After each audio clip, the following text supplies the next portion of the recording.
तो अभी तक हमने देखा मटेरियल सोर्सेस, अब हम देखेंगे रिटन सोर्स.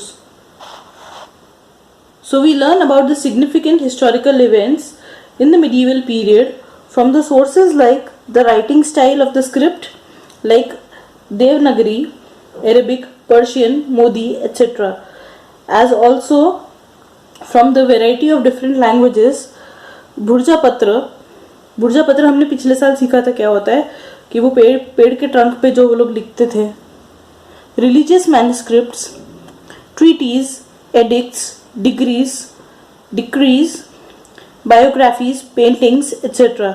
तो ये सारी चीज़ें जो हैं ये सब रिटन सोर्सेज ऑफ हिस्ट्री है. We can gather information about food items, attire मतलब वो लोग कैसे पहनते थे, कैसे दिखते थे, conventions and the rules of conduct of people, the festivals and about people's life etc. from these sources.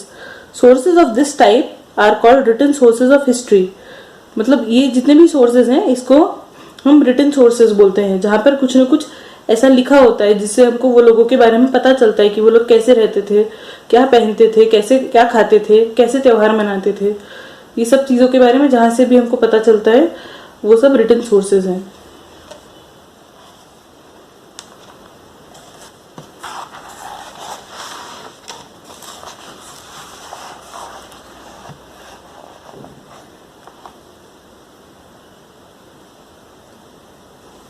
During this period travellers from other countries came to India. इस टाइम पे क्या हुआ मिडीवल पीरियड में कि दूसरे countries से travellers कुछ India में आए. They have written travelogues. Travelogue मतलब उनके ट्रैवल के एक्सपीरियंसेस, जो लोग भी अपने ट्रैवल के एक्सपीरियंसेस लिखते हैं उसको ट्रैवलॉग्स बोलते हैं. और अकाउंट्स ऑफ देयर ट्रैवल्स, तो उन्होंने अपने ट्रैवल्स के बारे में लिखा. Some of them are Al Biruni, Ibn Battuta, Niccolao Manucci, Babur's biography, Shri Shiv Bharat और the Sanskrit biography of Shivaji Maharaj composed by the poet Paramanand, as well as various other biographies of different rulers and correspondence help us to understand the policies and administrative systems of the rulers and their diplomatic relations with each other. तो इससे हमको बहुत कुछ पता चलता है. मतलब बहुत सारे लोगों ने अपने एक्सपीरियंसेस शेयर किए हैं, बहुत सारे लोगों के लाइफ के ऊपर बायोग्राफीज लिखी गई हैं. तो वो सब चीज़ें पढ़कर हमको वो टाइम के पीरियड के बारे में बहुत कुछ पता चलता है. तवारीख और तारीख means the sequence of event. तवारीख written by Al Biruni, Ziauddin Barani, Maulana Ahmad, Yahya bin Ahmad, Mirza Haidar, Bhimsen Saxena etcetera are available. तो ये जो सीक्वेंस ऑफ इवेंट्स हैं वो ये सभी राजा लोगों के अपने पास अवेलेबल है. बखर is a type of chronicle that originated in Maharashtra. Chronicles helped in understanding aspects like contemporary political happenings. तो इससे क्या पता चलता है क्रॉनिकल्स से? क्रॉनिकल्स एक तो सबसे पहले महाराष्ट्र में ओरिजिनेट हुए हैं और उससे हमको पता चलता है कि क्या पॉलिटिक्स में क्या क्या हो रहा है, या लिंग्विस्टिक ट्रांजैक्शंस, या मतलब क्या क्या भाषाओं में ट्रांजैक्शंस होते हैं, cultural life, social life conditions etcetera. मतलब हमारे कल्चर और सोशल लाइफ के बारे में भी बहुत कुछ पता चलता है क्रॉनिकल्स से.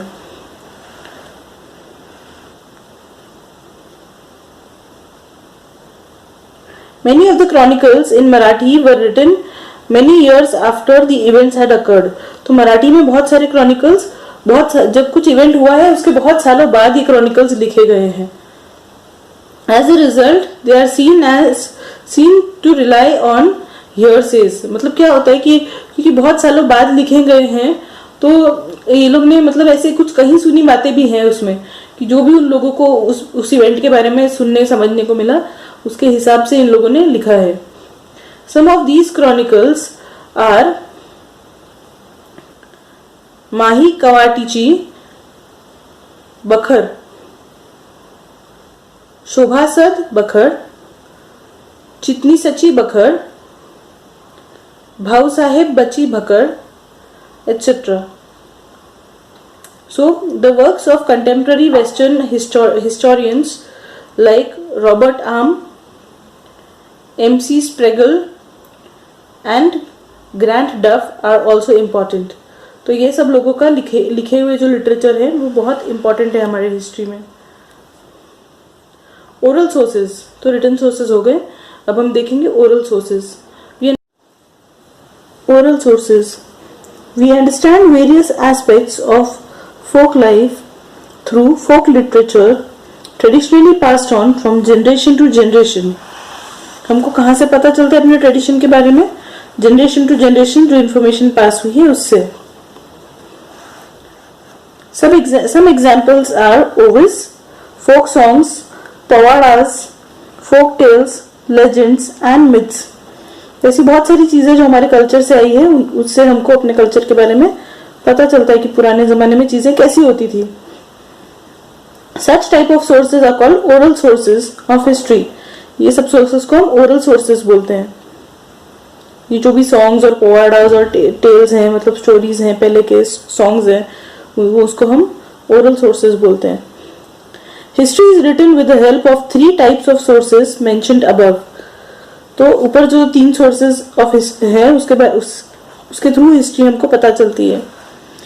Even after it has been written down, research on it goes on continuously.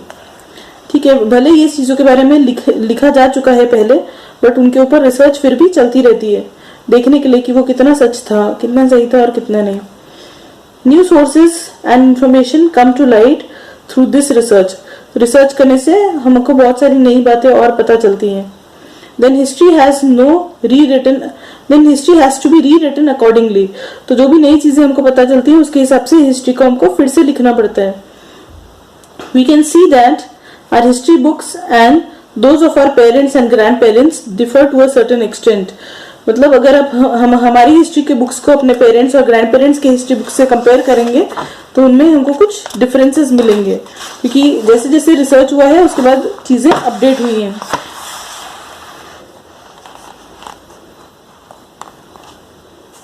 So, evaluating the sources of history. It is necessary to take certain precautions before using these sources of history. We have to examine their authenticity and see which are genuine and which are fake.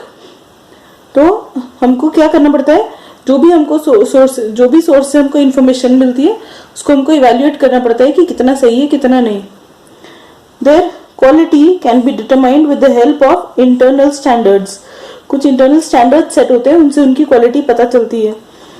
We also have to study the integrity of the writers, their personal interests and the period in which they live, the political pressure on them. मतलब जो भी लोगों ने इसके बारे में लिखा भी है हिस्ट्री के बारे में, उन लोगों के बारे में भी जानना जरूरी है कि उन्होंने कुछ अपने पर्सनल इंटरेस्ट से लिखा है या पॉलिटिकल प्रेशर कुछ था उन लोगों पे, या किस सिचुएशन में लिखा होगा, किस माइंडसेट से लिखा होगा, वो सब भी हमको पता करना होता है. So it is also important to see whether they rely on hearsay और give an eye witness of the account. मतलब हमको ये भी देखना है कि किसी ने सिर्फ कहीं सुनी बातों को लिख दिया है या सच में उस वक्त वो मौजूद थे और उन्होंने वो चीजें देखी है. We need to consider the exaggerations and metaphors and other literary devices they use. मतलब कुछ बातें ऐसा भी होता है कि लिखने वाले इंसान ने बड़ा चढ़ा के लिखी होंगी, तो वो सब चीजें भी हमको समझने की जरूरत होती है. Their information has to be verified with the help of other contemporary sources. तो वो वेरीफाई, जो भी हमको इन्फॉर्मेशन मिलती है उसको हमको वेरीफाई करना बहुत जरूरी है. The information may be used one-sided, contradictory और exaggerated. तो जो भी इंफॉर्मेशन हमको मिलती है वो हो सकता है कि कुछ सिर्फ एक तरफ से इंसान ने देखा होगा, दूसरे पहलू की बात नहीं सुनी होगी, या कुछ कॉन्ट्रडिक्टरी बातें हो सकती हैं, कुछ बड़ा चढ़ा के लिखा गया हो सकता है. तो ये सब बातें हमको ध्यान में रखनी होती है हिस्ट्री पढ़ते वक्त. It has to be seen in a proper perspective. तो उसको ध्यान से देखना और समझना जरूरी है. The sources have to be subjected to critical analysis. तो ये जितने भी सोर्सेज हैं इसको हमको क्रिटिकली एनालाइज करना ज़रूरी है। The author's impartiality and neutrality are very important in writing history. तो ज़रूरी है कि हिस्ट्री में जो भी ऑथर है वो बिल्कुल इम्पार्शल हो, मतलब वो किसी एक इंसान की साइड न ले और वो बिल्कुल न्यूट्रल हो लिखते वक्त। So that's the end of chapter 1।